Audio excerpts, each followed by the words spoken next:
तो welcome students, आप सभी के अपने चैनल हाई लेवल हिस्ट्री में एक बार फिर से स्वागत है। जितने भी स्टूडेंट्स हमारे जुड़ेंगे तुरंत चैनल को लाइक कर देंगे, कमेंट कर देंगे और शेयर कर देंगे और सब्सक्राइब कर देंगे। अगर आपको वीडियो पसंद आती है तो आप चैनल पे तुरंत तुरंत सब्सक्राइब कर देंगे। जो भी हमारे पुराने स्टूडेंट्स होंगे वो तुरंत चैनल को शेयर कर देंगे, ठीक है।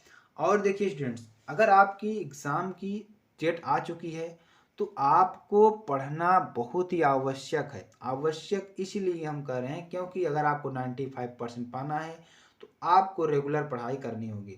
रेगुलर पढ़ाई करने के लिए क्या होना चाहिए? आपके अंदर जुनून होना चाहिए, आपके अंदर जोश होना चाहिए। तो ये सारी चीज़ें आपके अंदर होनी चाहिए। तो हम आपको इसीलिए बता रहे हैं क्योंकि हमने भी इस चीज़ को झेला है। दोस्तों, एग्ज़ाम जब आता है मेरे प्यारे स्टूडेंट्स, तो उस समय क्या होता है कि हमारे माइंड में बहुत प्रेशर होता है कि कौन सा क्वेश्चन आएगा, कैसा क्वेश्चन आएगा। तो उसके लिए एक ही समाधान है मेरे प्यारे स्टूडेंट। जो भी सब्जेक्ट में आपको क्वेश्चंस दिए हैं उन क्वेश्चंस को अच्छी तरीके से, बहुत ही अच्छी तरीके से तैयार कर लो, ठीक है।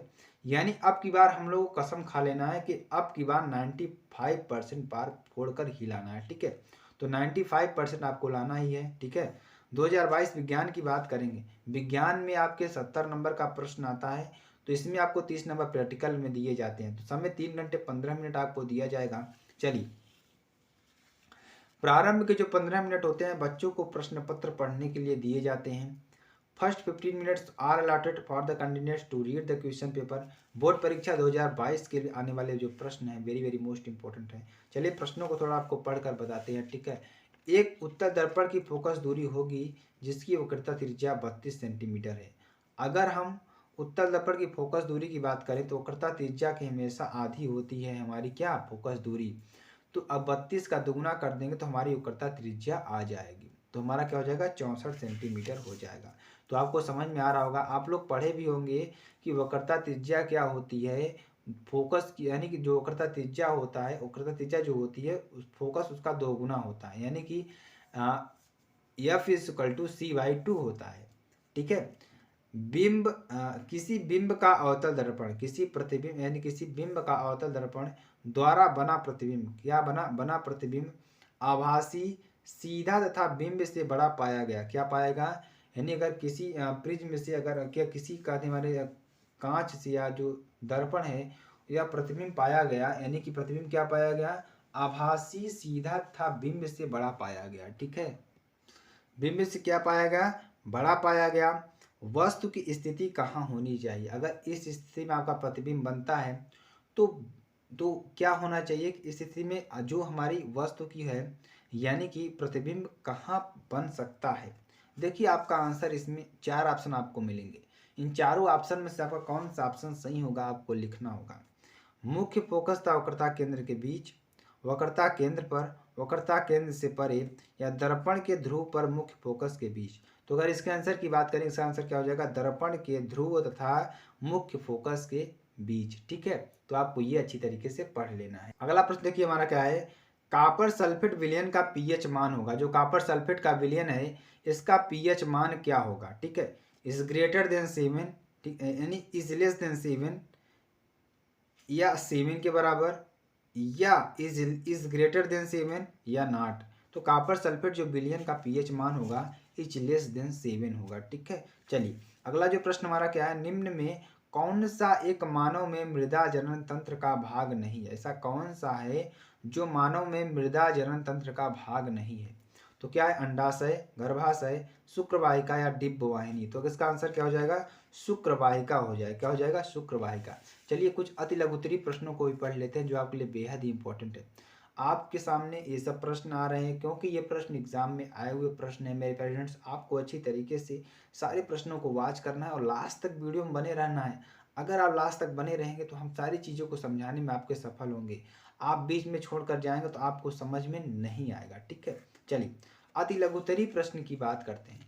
द्विलिंगी पुष्प के जननांगों के नाम लिखिए। द्विलिंगी पुष्प के जननांगों के नाम लिखिए।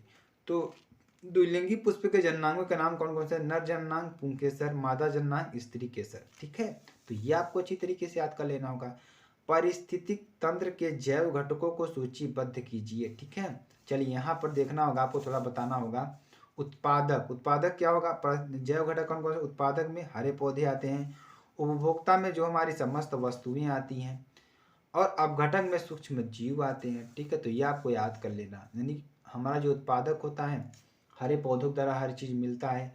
उपभोक्ता जो होते हैं समस्त वस्तु के, यानी कि जिसका हम उपयोग कर सकें। अपघटक का मतलब होता है जिसे उसे अपघटित कर सके। ठीक है, जिसे उसे तोड़ सके जो।